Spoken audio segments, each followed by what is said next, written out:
after seeing the Kevin Durant trade where the Phoenix Suns acquired a good little player in Jalen Green, who's only 23 years old, a role player in Dylan Brooks, the number 10 overall pick, and then 5 second-round picks, I think it is imperative that the Celtics at least listen to offers for Jaylen Brown. I knew you were going to say like, that. I understand that.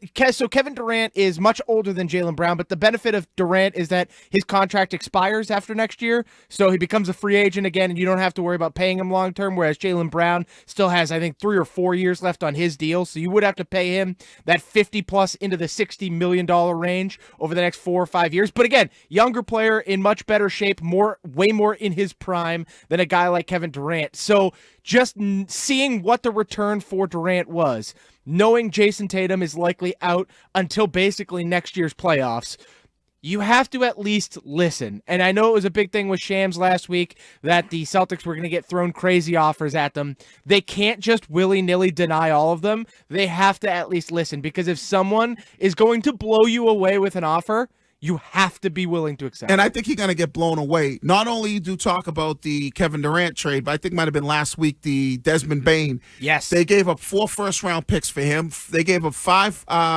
last year. It was the Knicks who gave up 5 first-round picks for Mikal Bridges.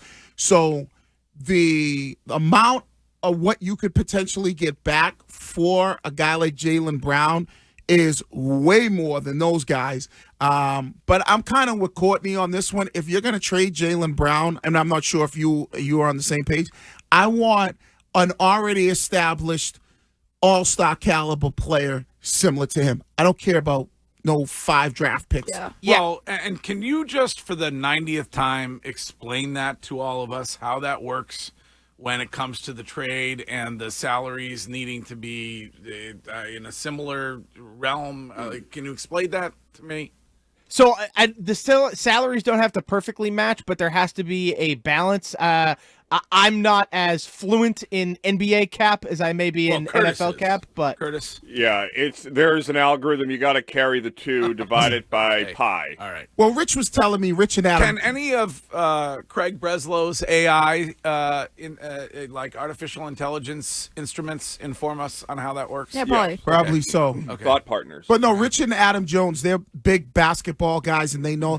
They said that, excuse me, you'd only have to take back about 20 or 30% of the salary. So there is ways around the money not having to add up like people think it is. A texter says that return on KD when the contract is expiring is crazy.